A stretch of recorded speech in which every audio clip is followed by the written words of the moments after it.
the chats, and thank you for having me on today. Yeah, man, it is a real honor. And, so right off the bat, I guess we need to break down your story for newcomers a little bit. How do you define the Illuminati, and talk to us a bit about your history with them? Okay, my history with what you define as the New World Order, more than the Illuminati. The Illuminati, it's actually a subject which I go in depth in three volumes, where I define, first of all, what is this term Illuminati. And it's not really a single order as one, and a single conspiracy as one wants to believe. Is something different. It's something very different here. We are talking about a fragmented group of secret societies that work following prophecies, and at one point in time, and this point of time is now, they actually unify their intentions and work together for the dawn of a new era. So there's a network really of secret societies I define as the Illuminati. So not only the Adam Weishaupt order founded in 1776 that many people know. That one actually had a brief duration. But because I, for the first time, take this subject under a academic perspective, giving proper links to credible sources, showing also documents, inside documents, I want to be realistic with what these Illuminati actually are. And some of them are more illuminated than others.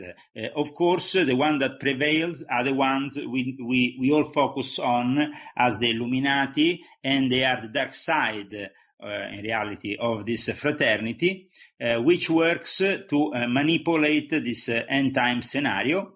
And I have described it very well in Volume 2, because in Volume 2 it's not only, while in Volume 1 I wanted people to figure out who were the protagonists of this story. In Volume 2 we really go into the depth of this story. And so we actually approach more the now, what's going on now in the world. And I think that you have maybe appreciated that of my book. I hope so, at least. Absolutely, absolutely. And I still do want to get into your involvement in the Illuminati. Your bio says this is something you were born into. Can you elaborate on your connection? Yes, what I describe as a bio, and actually I must say, Volume 2, for all those people who really want to know my background, also family background, and of course always from credible and reliable sources, have a bio that is unprecedented in the other books, because yes, you have of course a lot written about me on the internet, but you must know that probably a lot of it is also disinformation planted by the enemy, and so during the course of the last few years, since 2008, I actually focused on writing books where I can bring together this material and not risk that the whole thing will blow up at one point or the other. Because between 2006 and 2008, when I first came out on the internet with my revelations, I was attacked. I was accused of espionage. My websites were brought down. I was arrested. I didn't want this to happen any longer. I just wanted people to, at that point, have the book in their hands. And at that point, when the book is in their hands, it's too late for the system to really stop it. So there is a lot of work behind bringing this book to the people. I mean, I have to thank in America my publisher, who is Brad Olsen at CCC Publishing, who had to himself get into, a lot of pressure from even these secret societies that are in the US and are part of this Illuminati network, that, of course, didn't want my book to be released. One of them, in particular, the Ordo Templi Orientis. But in this book, also Volume 2, I speak about Satanism and its connection with Hollywood and its connection with modern Satanism, which is also very important to understand how they are working out this before underground cult, but bringing it overground and making Satanism accepted at normal level. And I know this is very sad to hear this kind of thing, but unfortunately now with this new kind of Satanism in the US, we even have political lobbying, more wide acceptance, buildings, great statues like the one in Detroit. And the whole thing is to make Satanism more and more acceptable, because, of course, Satanism is part of this new world order. And at the same time, we have instead the Catholic faith, which is part of accepting and putting into sort of synchronicity all the various religions of the world to mold together something that will become the one world religion. So there is a lot to say about Volume 2. Is also probably one of my longest books, in the sense that it's very consistent number of pages, nearly 400. So there is a lot to read, and for you, a lot to ask me about it. Yeah, man, it is clear that you know a lot, and kind of like what you've alluded to, I know the critics are going to say there are no real whistleblowers from the elite, only infiltrators. That's what critics say. What would you say to win those people over?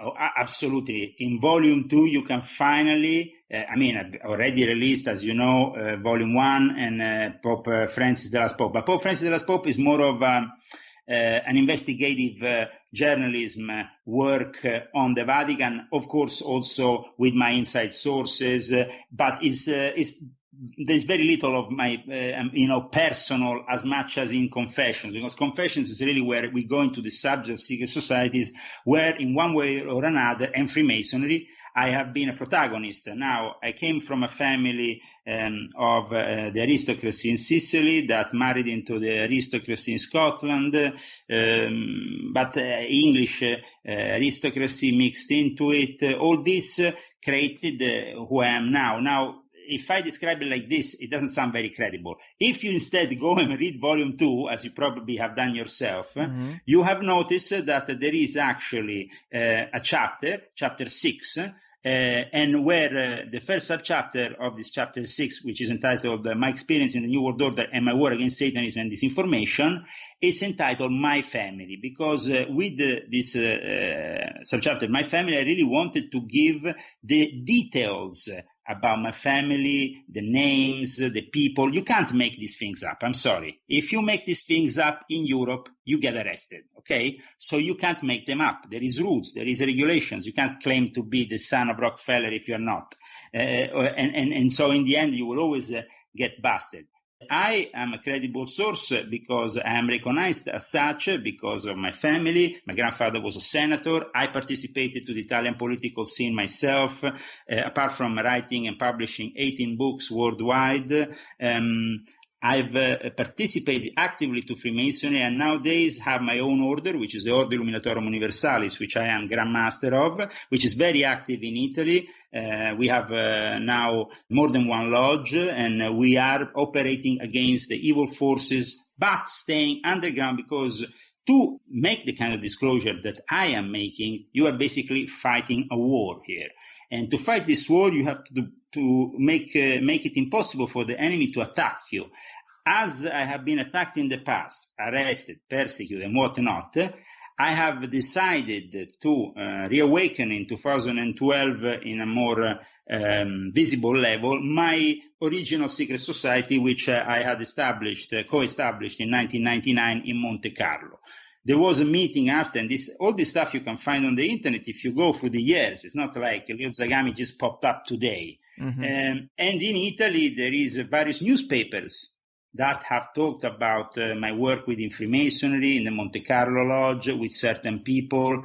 And these newspapers are at a national level. Also my involvement with the Vatileaks affair, so the latest Vatileaks 2 scandal in the Vatican. And this is a matter of not so many months ago, and it will be actually featured in my next book, Volume 3. Because also what people need to understand is that the more I move on and the more things happen, I just try to update the versions of the confessions. So the original confessions that came out in 2012, 2013 are now being updated, and they will be continuously updated because is the first work of what I define as conspiracy reality. This is not a conspiracy, but it's the reality. And it's a conspiracy reality. It's like people want today to live this kind of reality show situation, no?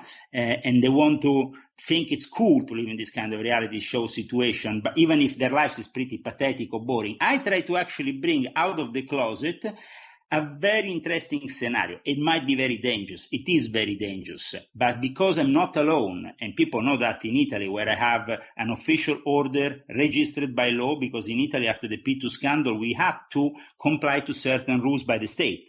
So my association and order are registered. They have an address. They have even a fiscal tax number, and it's based in Florence.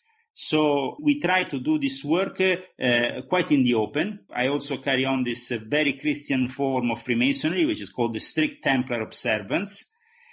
People who actually know my work at that level, of course, Freemason of high level, they know that I'm very serious. I was received not so long ago in France at a very important Grand Lodge headquarters and of one of the most popular Grand Lodges in France.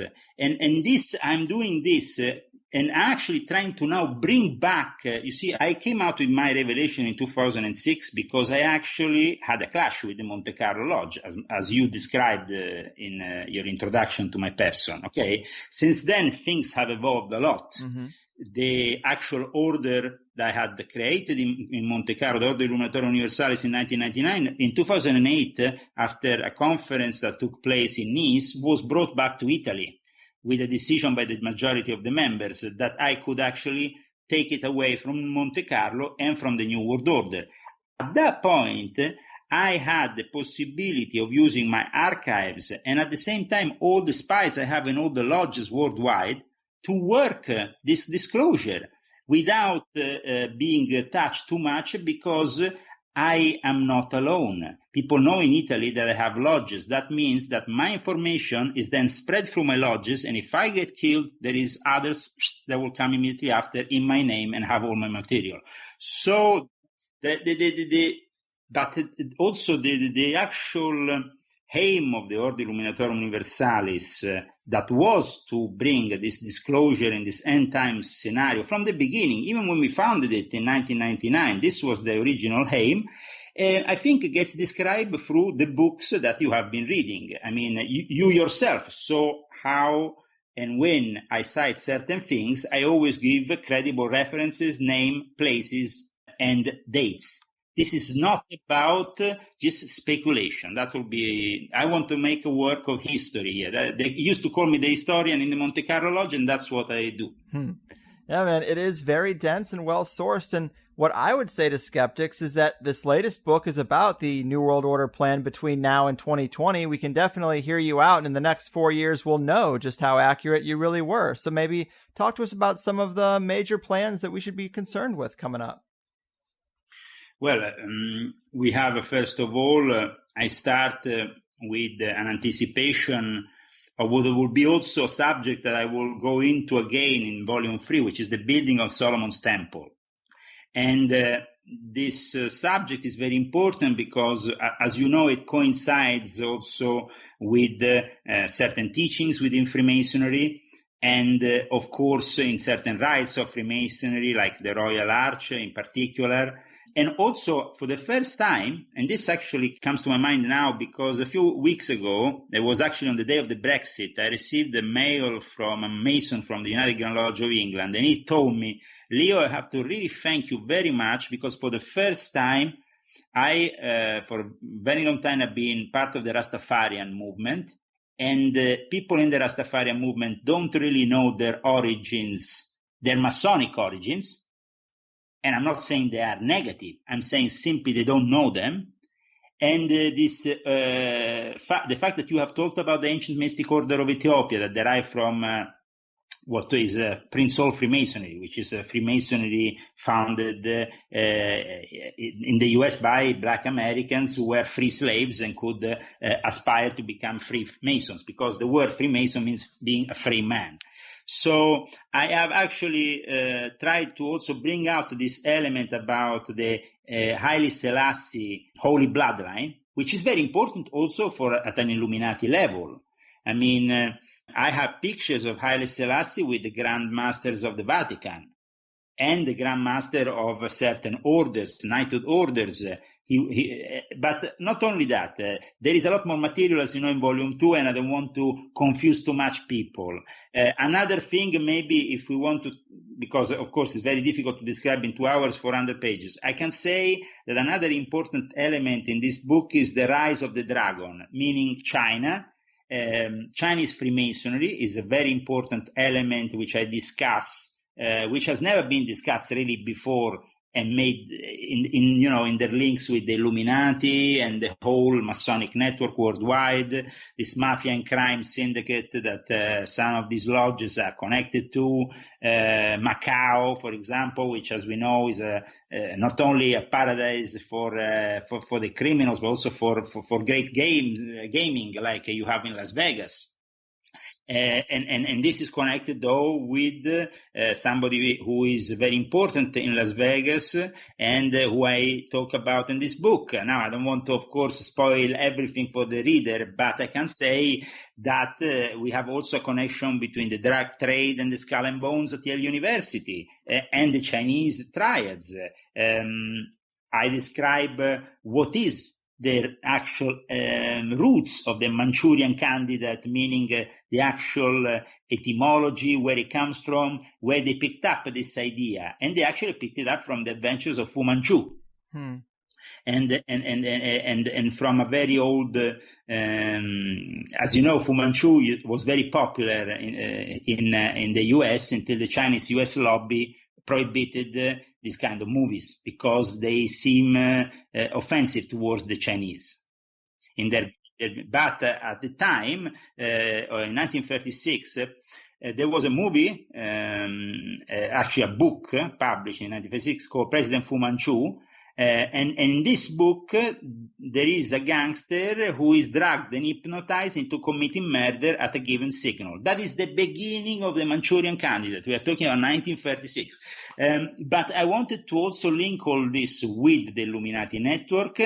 And I think that yourself have seen how detailed kind of information I'm trying to give here. And also about some of the good people in this tradition, because I talk also about an ex-criminal like Raymond Cho, who is very popular in the US and in the triad scenario. So here we're not just, giving some kind of conspiracy theory with no specifics about the whole plot. The plot is here in front of your eyes, and it includes the Georgia Guidestones. It includes the fact that humanity will be brought down by this elite who has a plan. Mm-hmm. And this plan is also part of this serpentine path which they are following secretly. So any questions that you might want to ask me, that because like this I can have an idea of what you might be more interested for your listeners. Absolutely. And it is dense and spreads through a whole lot of different categories in history. But I want to talk about the power pyramid a little bit. To quote the book, you say, "As I have myself verified since childhood, at the top of the pyramid resides the bloodlines of the elite, where there is a strange kind of bond between the English nobility and the Jews. This suggests that a bloodline relationship exists between the British royals and the Israelis." I find that really interesting. There also seems to be a German component as well somewhere in there. But can you talk about those connections and the power pyramid and ethnicity? Oh, well, very interesting, because, of course, when you actually come from these bloodlines and you actually view it in your daily life, it becomes quite, obvious.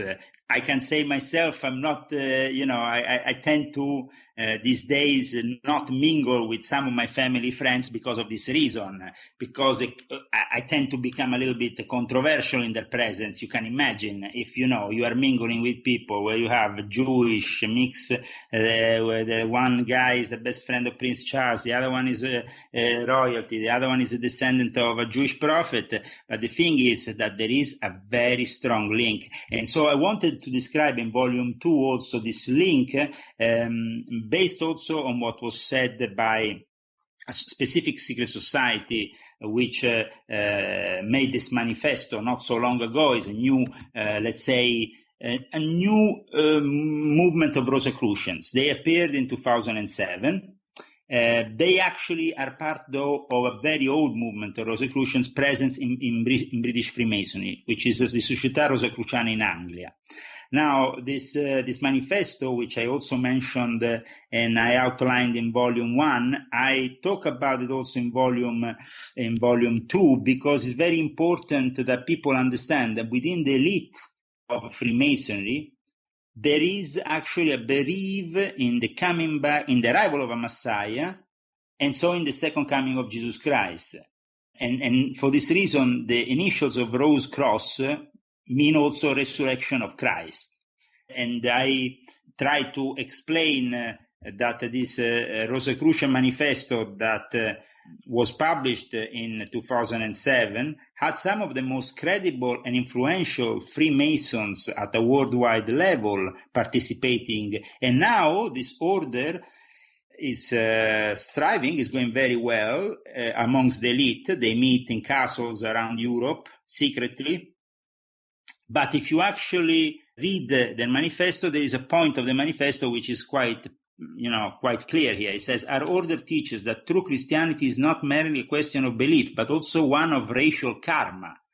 After the invasion of the kingdom of Israel, the Assyrians scattered the indigenous population, they resettled in the Caucasus Mountains, and later drifted into Europe. We believe that the Anglo-Saxon and associated Indo-European cultures are the spiritual and literal descendants of these lost 10 tribes of Israel, representing God's chosen people as mentioned in the Old Testament. We believe in the inevitability and the end of the world and in the second coming of Christ. So this is the core belief of some of the leading world Freemasons, amongst them people like Robert Gilbert, people like the Ciceros, who have been very popular because they republished the work of Israel Regardie. And so we are talking about some of the most important people at a worldwide level. Also, Masonically speaking, the guy who is in charge of this order, I talk about them though more in the specifics in volume 1, which is called, I think, Michael Buckley. He basically is a guy who has, one probably of very influential Freemason. Let's say this, one of the most influential Freemasons in the United Lodge of England, which, as you know, is a very important, probably is the central obedience of Freemason, because every lodge in the world, to be regular, has to be regularized under the United Lodge of England. Now, this guy, Michael Buckley, who is the team leader of this project, is also a member of Lloyd's Insurance Brokerage Company. So he has also a very high-profile job in the banking world. So these people are strong in whatever they're doing in their lodges in the esoteric world, but they are also strong in the real world. So let's of course, here we're not talking only about people like the Ordo Templi Orientis. Here we're talking about groups that are even more elitarian. And that's why the Ordo Templi Orientis tried to infiltrate, like I described in volume 1, the Società Rosicruciana in Anglia. And all the details and the names and everything about, even the documents about this infiltration are in volume 1. But still, as I said, I wanted to talk about, again, about this important manifesto of the modern Rosicrucians, because I think it really defines the importance of the times we are living. And that's why I myself, in the work that I'm doing, I know that, you see, we have been now working a few months ago with a team of true legends with Timothy Alberino, who came to Italy. He was sent by Stephen Quayle for a documentary called The Unholy See. This documentary is actually being released now.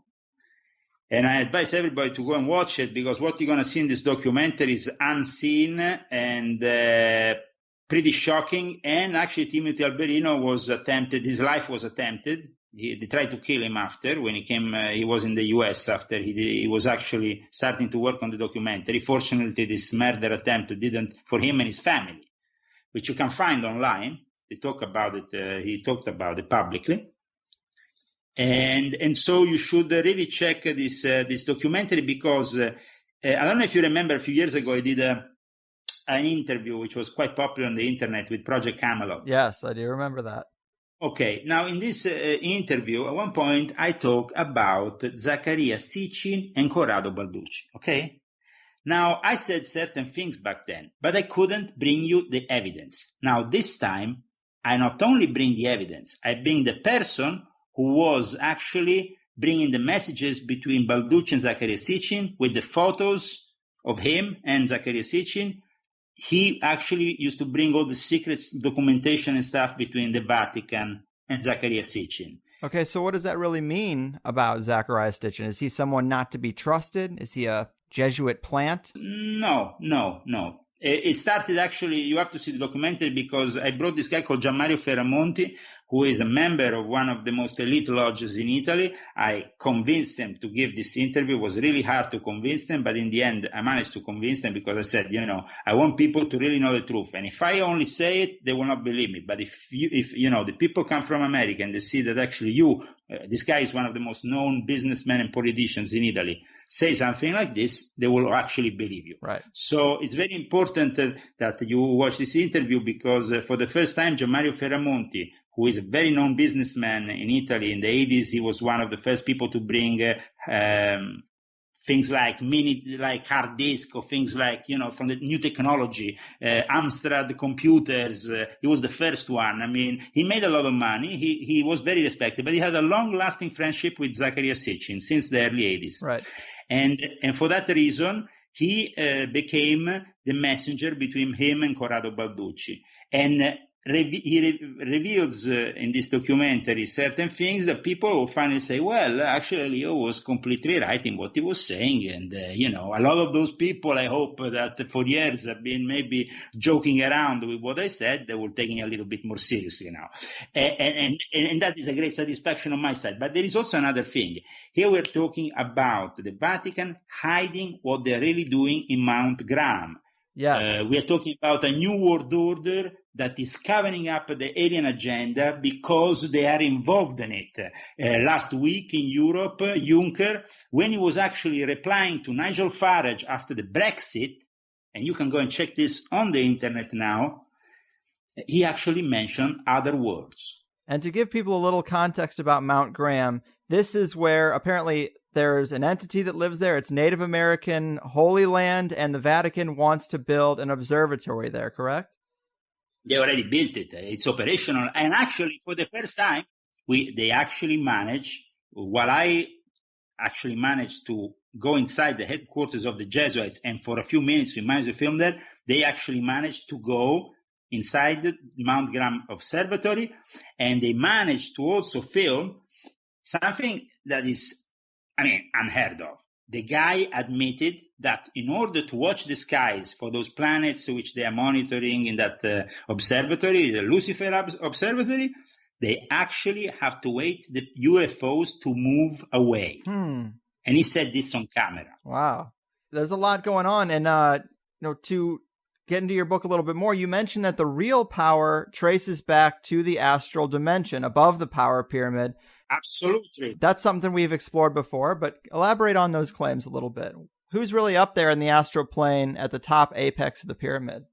Entities that can be tricksters, jinn, other kind of spirits. We can also have angels, of course, but angels don't really come in communication, or even demons don't come in communication if they're not evoked in a certain way. Okay, some of them also preside specific doorways to other dimensions.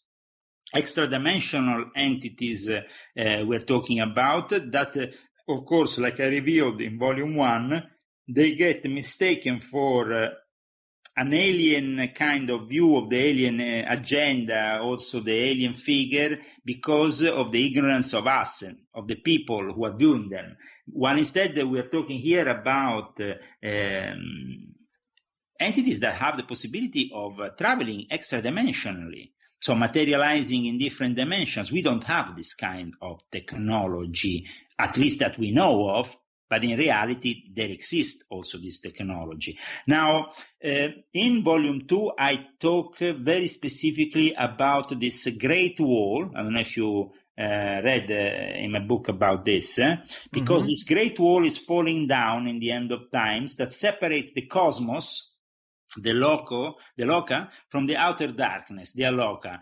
And basically, it's like it's like as parts of the walls are falling down, and Gog and Magog are coming in with their legions.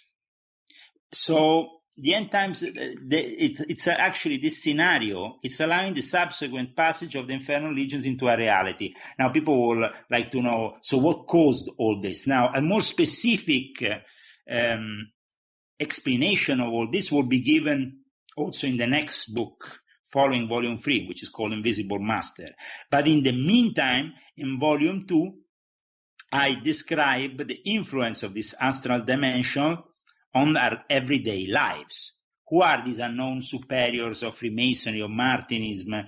Who are these invisible masters of Freemasonry, of the Rosicrucians?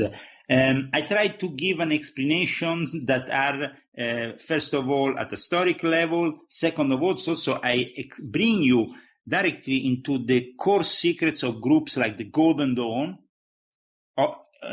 which based other studies into Egyptian, Greek, and Hindu mythology, and of course Jewish Kabbalah. And I tried also to explain the importance in all this of Theosophy and of Madame Blavatsky.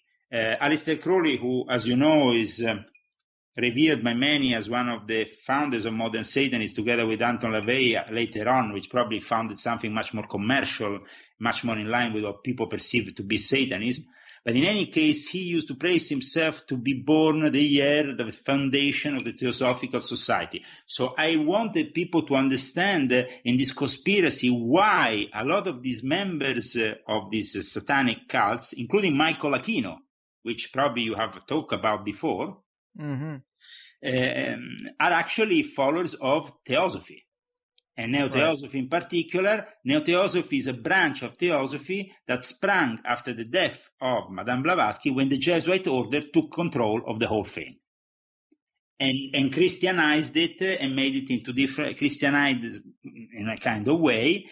But I can say really that this book here, for those who want to find some credible answers, I think it's next level of wanting to go into the study of these subjects, because otherwise we will always stay at a level of superficiality.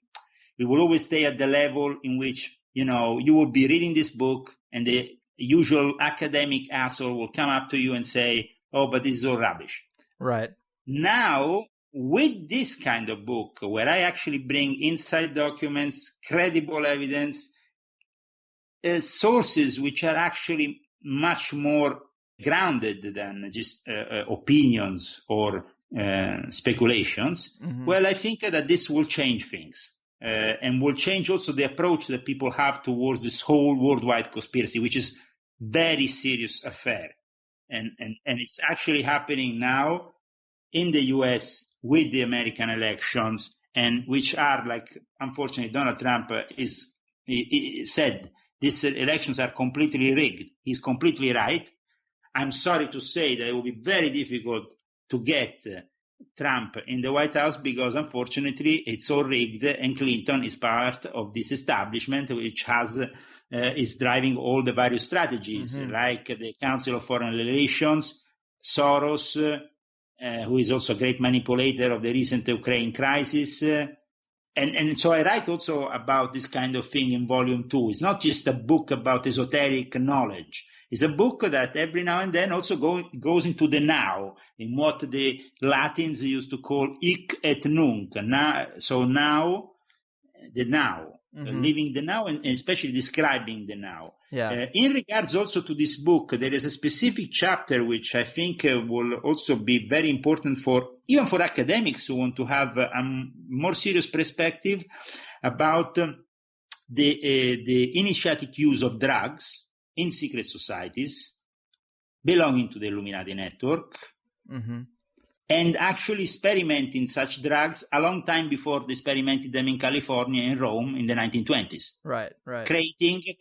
Creating with Julius Evola, with a group of Ur, with certain people, the roots for that psychedelia that was then forged upon a belief in some of their experimentations, because some of those people involved in MK Ultra, involved in mind control, like Huxley, even the most recent, like Aquino, these people have studied the group of the Ur, this group which I talk about, their experimentations with drugs and with the occult. And so I think that this chapter regarding Illuminati and psychedelia from Rome to California, it's something that probably a lot of people would like to read, because at a cultural level, it actually gives you the possibility then to understand certain things, and then studying them yourself more in depth. Mm-hmm. Maybe, you will start studying something that you found on a chapter or in another chapter because it suits you more. And that's good, because then maybe you will elaborate your own book on that topic. I can only introduce you to that topic with 400 pages. But of course, if I had to write in detail of all these topics, then I will end up writing thousands and thousands, and it would be impossible. Right. I actually had problems because the initial versions that I had done in Italy were at times getting too long. So I started to edit them to a level where they are actually readable to the public that nowadays is getting this book on Amazon or at Barnes and Noble. And it's actually, I'm getting a lot of satisfaction through the fact that America is reacting very well to the publication of my confessions, which give also the listener, the viewer, the people who have seen me on the internet for so many years, a different perspective about Leo Zagami. Mm-hmm. Here we're not talking about if Leo Zagami, but I bring you in front of the evidence. Sure. In volume 2, I bring actually a document signed by Licio Gelli, which is nominating General Savoio as his successor. And there is me at the foundation of the worship of the new lodge Licio Gelli in Italy, with the photo next to the honorary most worshipful Grand Director of Ceremonies of the Grand Orient of Italy, Roberto Macri. A photo and a document also next to General Savoio. This is a NATO general, 4-star general. You're not, you can't fake these things. Right. You can't. Fake. I'm with you, man. But you've told us plenty about the books, and I do hope people will go and check them out. But we do need to give them more details while they're here. Let's get into the meat. And I hoped you could tell us about the elite and the history of their use of magic. Because, of course, over time, if they're communicating with these entities, stronger relationships are going to form. Well, I know you've written about this, but talk to us about these specific entity elite partnerships that we're dealing with.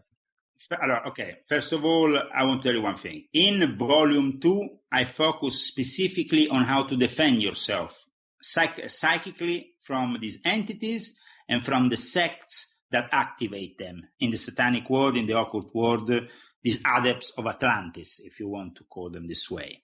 Psychic defense is more the subject of this specific book, more than actually giving you the names. That's something I will do in Invisible Master, because also in Invisible Master there is some specific warnings, because when you start giving these names, it's very dangerous, meaning that they actually have an effect in the immediate.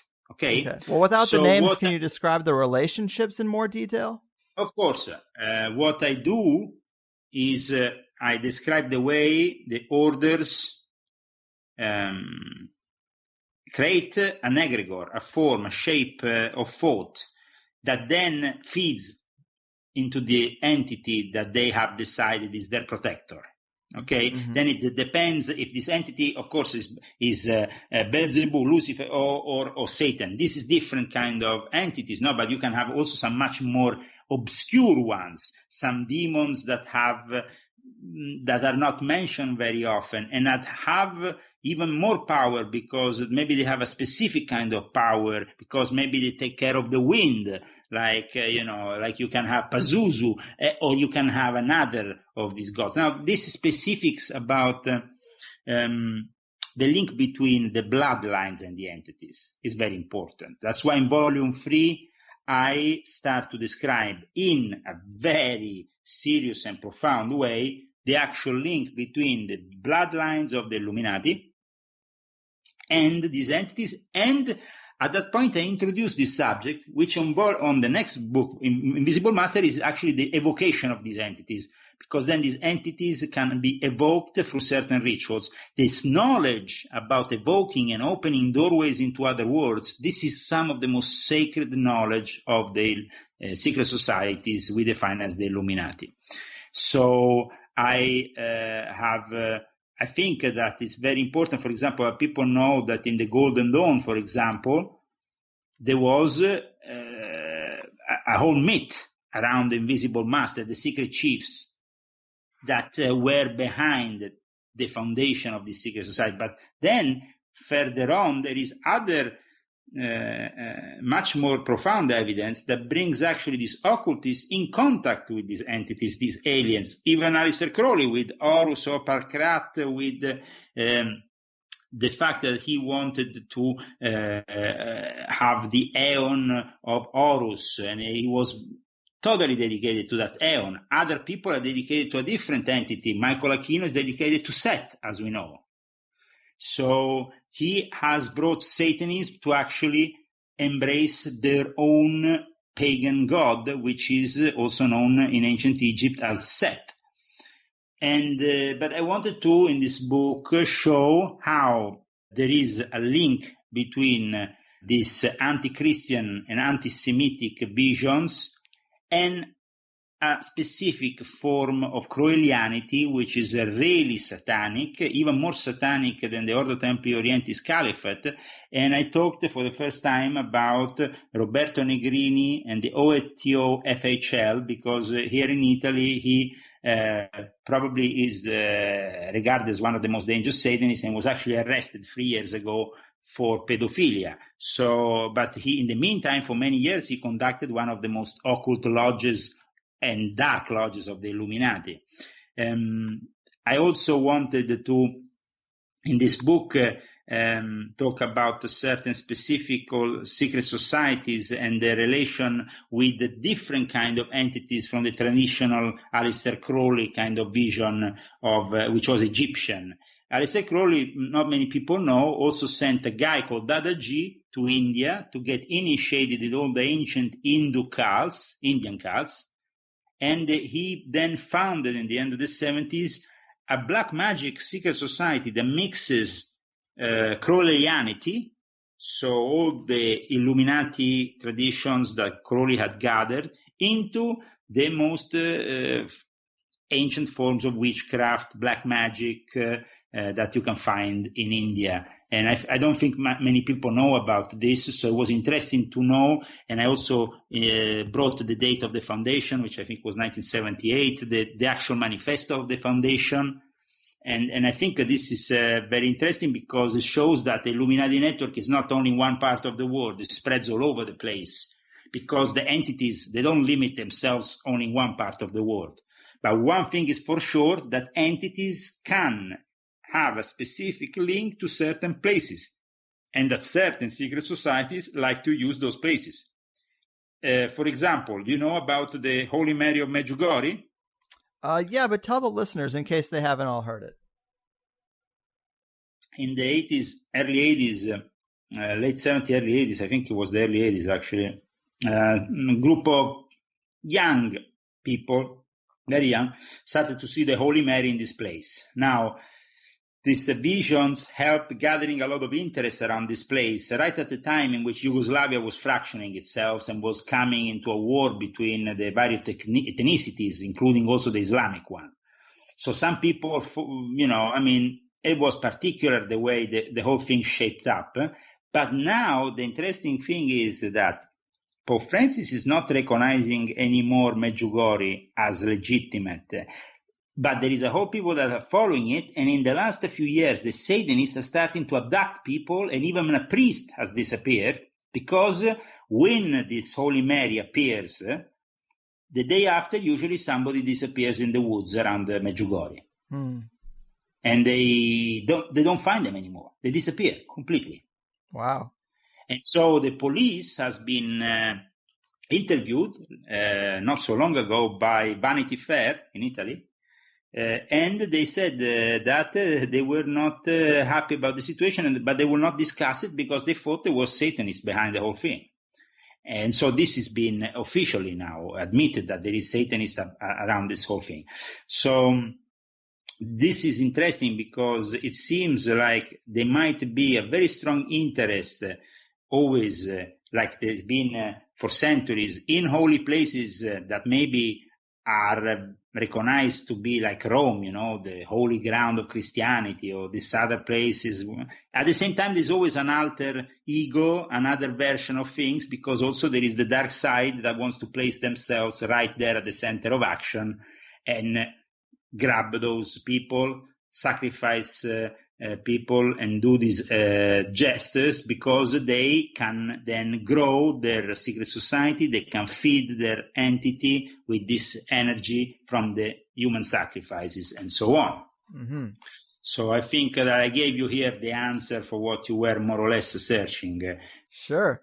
Another question was I do have a lot of guests who doubt that the elite are really using magic, but you write about what you call the nerve center for the New World Order being the United Nations building in New York. And you mentioned this room for meditation where it seems like that's where the New World Order occult direct their egregore. Yeah. And, it's a dark, quiet room with an altar. Tell us a little bit about this kind of a creepy, esoteric place. Well, it's interesting because not many people will think the UN is also used for some kind of hocus pocus kind of thing. But Right. in reality, what happened is that the UN is not only the, let's say, logistics for this organization that is trying to bring together the nations at the physical level, bring in peacekeepers and blah, blah, blah.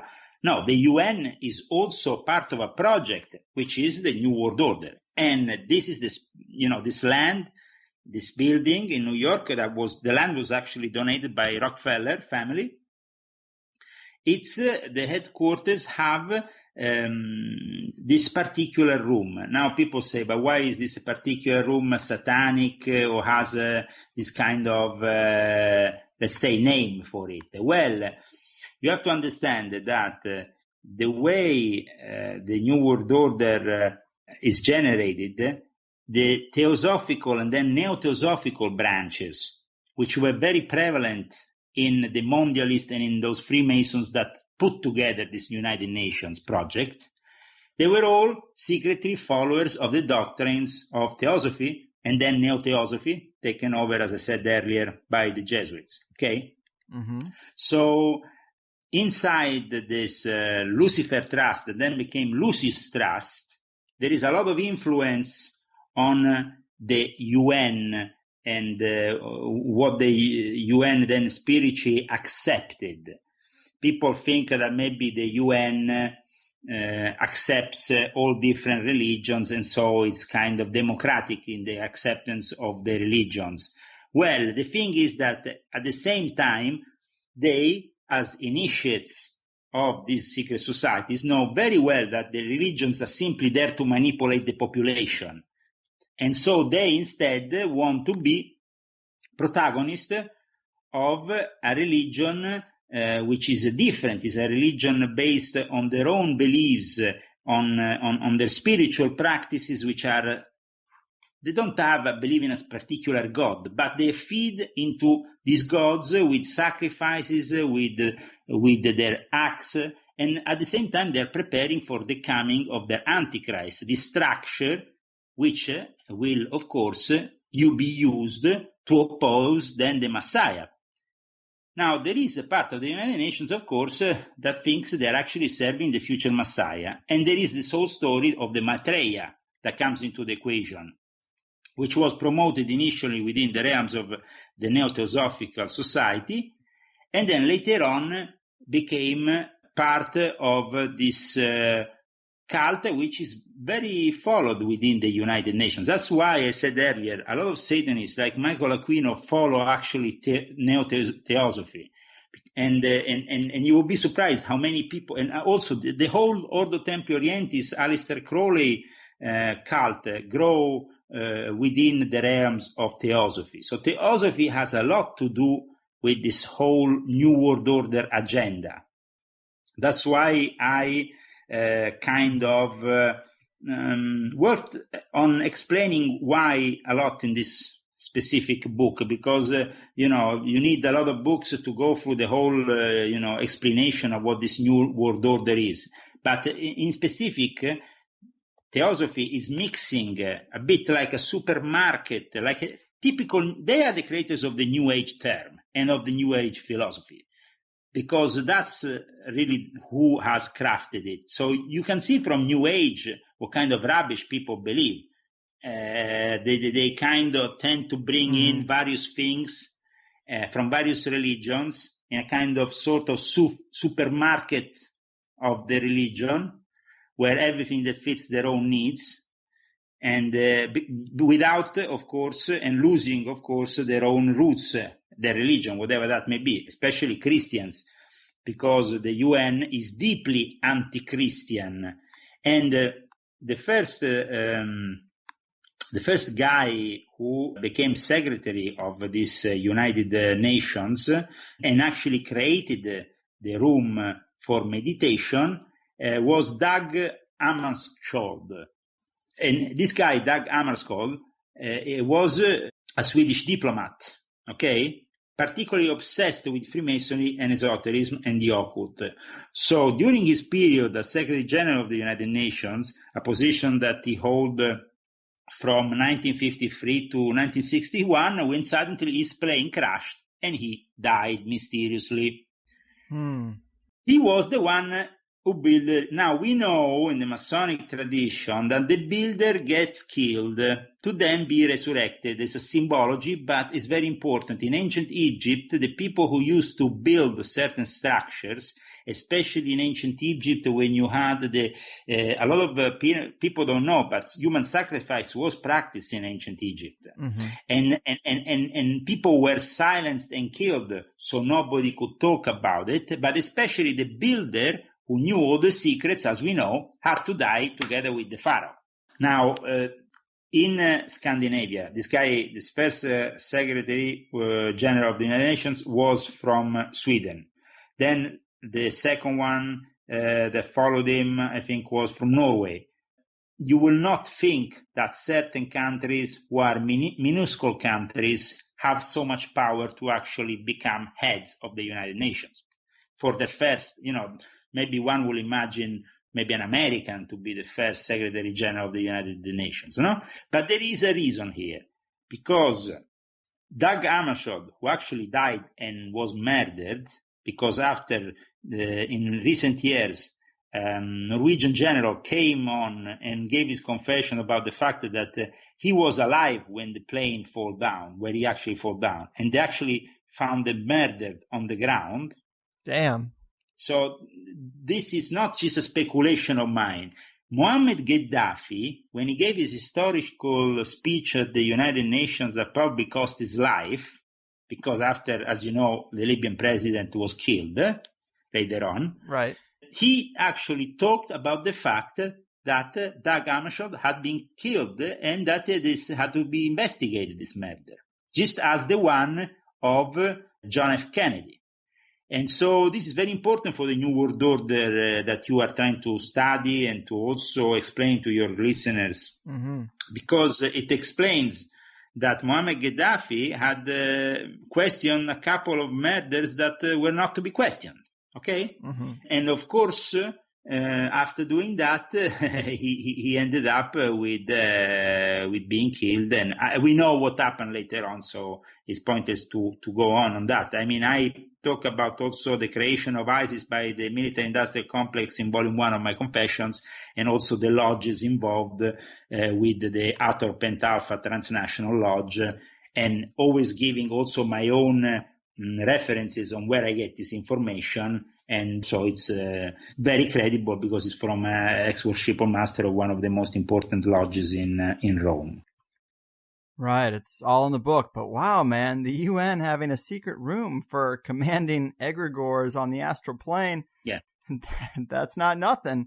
But we are getting to the halfway point here, and I wanted to make sure we get some details in the first hour. So I'm going to read a passage from the book and see if you can give us a bit more on it. But you say, about this date 2020, while you may think it's provocative of me to announce such a fixed date, from my point of view, the die is cast. And now, more than ever, we must prepare to live during these years of tribulation leading up to 2020. During this time, we will witness the choreography of a series of natural disasters, the spread of deadly viruses, unspecified events that will bring hunger and destruction, and a full-on World War III. These conclusions are not crackpot conspiracy theories. Instead, they are yet to be realized facts. Those are bold statements, man. Can you elaborate on any details there or target areas for these orchestrated events that you've been privy to so people can possibly prepare? I think that the Veil of Maya has been lifted after 2012. 2012 was not actually the key date for the Maya prophecy, but actually more for the effect of the veil of Maya being lifted. And veil of Maya, it's instead an Indian term, Indian in the sense of India, and it doesn't come from the concept of the South American Maya. So, but this 2012 started a process. Now, 2012 starts a process that ends up 7 years later in 2019. 2020 becomes the turning point. It's not that in 2020 you will have the complete annihilation of the planet, but you will have the beginning of one of the greatest confrontations that this planet has ever seen. Because of the weapons that we have, I think that because of the technology that they have been given to us and the way that we are using it, we can definitely see 2020 as the beginning of a turning point that might bring us to really manifesting those prophetic 500 million prophesied by the Georgia Guidestones. Mm-hmm. It's very sad that not many people want to commit to understanding the importance of what kind of time we are living in now. They think we are living in the same kind of time we were living 50, 40, 30 years ago, when wars were actually being eradicated in the way that we have just finished the Second World War. There was a great moment for humanity of peace. This moment, unfortunately, is about to end abruptly, also in the West, because it's been an end of 2 world wars, but mostly it's been the end of wars for the Western world. The Western world has not lived wars in their own territory any longer. Okay? Mm-hmm. While instead, what's expecting in front of us from 2020 onwards is a return of those wars in the Western world, meaning Europe and the US. The civil unrest, the fact that we are not being respected anymore democratically will ultimately lead the people to rebel. You can rig the elections. You can maybe get Hillary Clinton to become the president, but this is not going to last, meaning that you will start a process that will inevitably end up in civil war. At the same time, we have natural disasters which are provoked with very futuristic technology, but technology that exists. It's not just speculation. And so this technology might be put at use. It's very easy for them now with ultrasonic weapons to make explosions. In 60 minutes, they can reach any part of the world. Mm-hmm. With the new ultrasonic technology. And at the same time, they can create earthquakes in any part of the world with explosions, with other kind of techniques. And so I wanted to also talk about Princess Kaoru Nakamaru and what she said as a Japanese about what happened in Japan, Fukushima, the whole event that changed the life of Japanese, but also an event that is part of this transformation of this scenario of revelation. It's not just something that we are not, we are about to. Here we are living it in the now. The invasion of the Muslim world here in Europe and the terrorist attacks is just the beginning. We are being invaded. There is a war going on, and this war soon is going to be in front of our house. It's not going to be anymore on the other side of the world. If we realize this, then at that point, maybe we should stop a moment before it's too late and change things. Unfortunately, the majority of people, because they don't want to stop, they want to just think like they're living the 60s, the 70s, the 50s. I don't know. They're just not living the now. They're living in another world. Most of them are anchored to certainties that soon, even in the banking system, might bring to an abrupt change. So we have to understand how the world is moving and counteract by being less reliable on certain things that this modern society gives for granted, including electricity, including oil, including all the rest. The last thing I want to ask you before we go, knowing that the Illuminati or knowing that the New World Order like their coded dates and numbers, are there certain dates we should keep an eye out for coming up to 2020 where we should be extra careful? I think that you know by now that the Illuminati give a lot of importance to the number 11. So 11 is always going to be a key number in their rituals, in their equations, in their evil equations at times. But nowadays, I will say that the Illuminati are working on a series of numbers that will continue repeating themselves growingly, more and more, repeating in front of our eyes, and making more evident the nature of the beast through what is happening. We are, when in the 80s we saw an Oprah Winfrey appearing Michael Aquino saying, we are not servants of some God, declaring we are our own gods. That was where Oprah Winfrey and the New Age was opening up, even if they did it unwillingly, just by guessing a Satanist like Michael Aquino, to a very dangerous path, because man can't be their own God. Mm-hmm. Without this understanding that there is superior forms of existence and that they might come in to help us only if we are modest enough to have a pure heart and accept their help, but without conditions, then maybe we can work something out. We are not alone in the universe. There is not only evil in the universe, there is also good. But we have to then respect that and change our vibration. That change of vibration will mean not eating any more animals. It will mean changing the vibration. Mm-hmm. It's a question of changing our vibration, so changing ourselves as a species, because we are going the wrong way. And so gradually we might, but this doesn't mean that we can't kill an animal and eat him.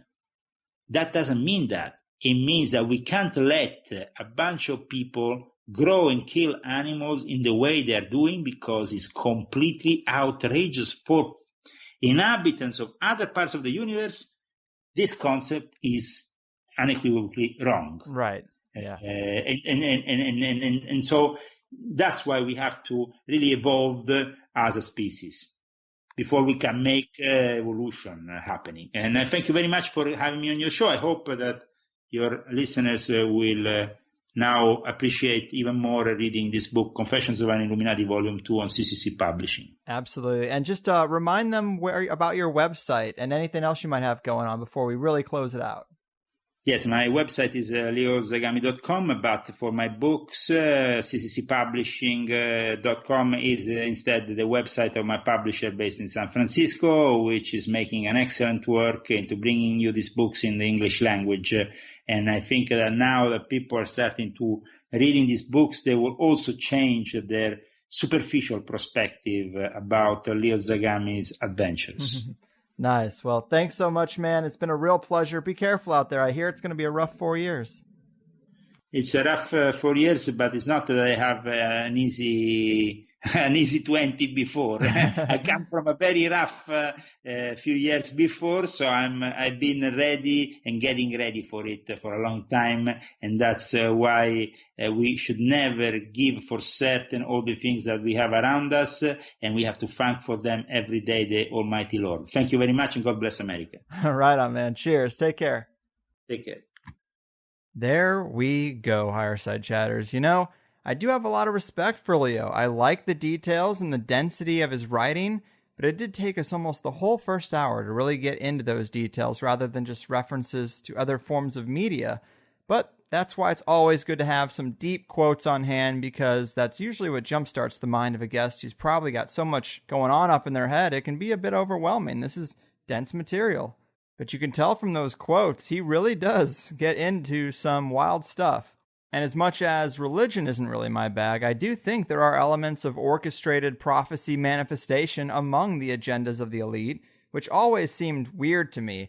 When a prophecy is written about thousands of years ago, and you have so much power that you could just make a war happen where they might prophesize a war, or you can put environmental disaster where they might mention that type of turmoil, is it really prophecy at that point? I guess it really only matters that it does happen, not how it happens or who predicted it might happen, or if that person who put it into motion had previous knowledge. I guess none of that really matters if the actual event takes place. It's a weird thing, but maybe we think about prophecy all wrong. Maybe the entity that might have delivered a particular prophecy to whomever knew that if they just made a decree, eventually humans would make it happen once the idea was out there. Like there's just something about humanity that's attracted to making predictions work out, like moths to a flame. I also might not know what I'm talking about either. Let's not rule that out. But if you were intrigued by some of the things Leo had to say, the second hour, we really did get way deeper into it with things like why Sirius is so important to the elite and the Vatican, the reptilian connection, the importance of extra-dimensionality, the underground tunnel system set up by the fallen angels before the flood, the entities inside the Earth, extra-dimensional gateways opening at CERN, the difference in magic between the Eastern elite and the Western, and several other things. I think we covered some great stuff, and I definitely think Leo is knowledgeable. And I know that there will be listeners that are skeptical of his family connections and elite circles.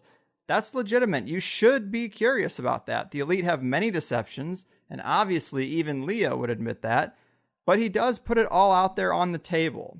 So at least you know where he's coming from, and you can account for that stuff however you decide to. But magic in the elite has got to be one of my top 3 topics to cover, and I hope there were a few revelations or things that stuck with you.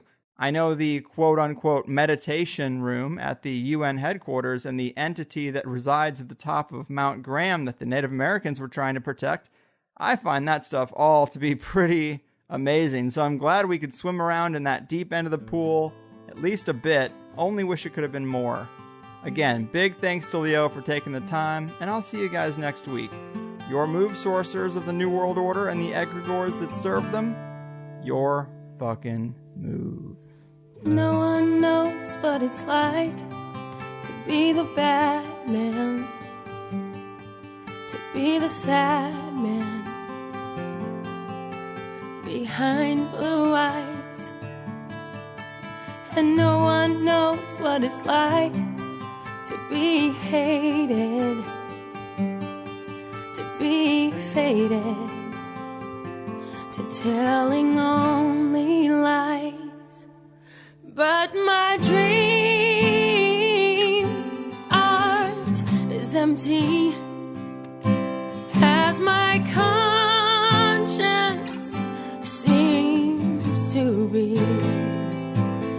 I have hours only lonely since they exposed me on THC.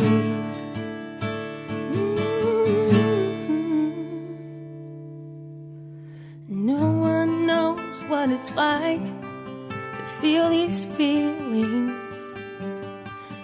like I do, and I blame you. No one bites back as hard on their anger. None of my pain and woe can show through. But my dreams aren't as empty as my conscience seems to be. I have hours always lonely since they exposed me on THC.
what it's like to be the bad man, to be the sad man behind blue eyes. Hey guys, thanks for listening to the first hour of the Higherside Chats podcast with me, Greg Carlwood. If you don't know, there is a second hour to all the episodes we do around here.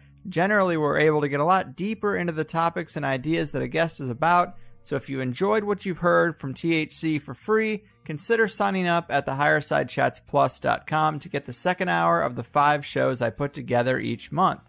I never really wanted to be a paid subscriber podcast, but I really hate the idea of spending airtime promoting some product that's completely unrelated and telling you the best way to support the show is to buy an audiobook or new underwear by mail or something crazy like that. So instead, if you like the show, double your time with it for $5 a month and let's cut out all the other shit.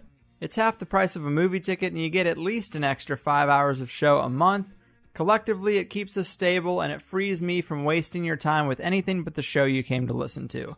It's really the only way for an independent one-man show to make it, and I do what I can so that it's worth your while. Since we started this, I've always tried to use the subscriptions to improve the podcast and make signups more advantageous. It started with just a second hour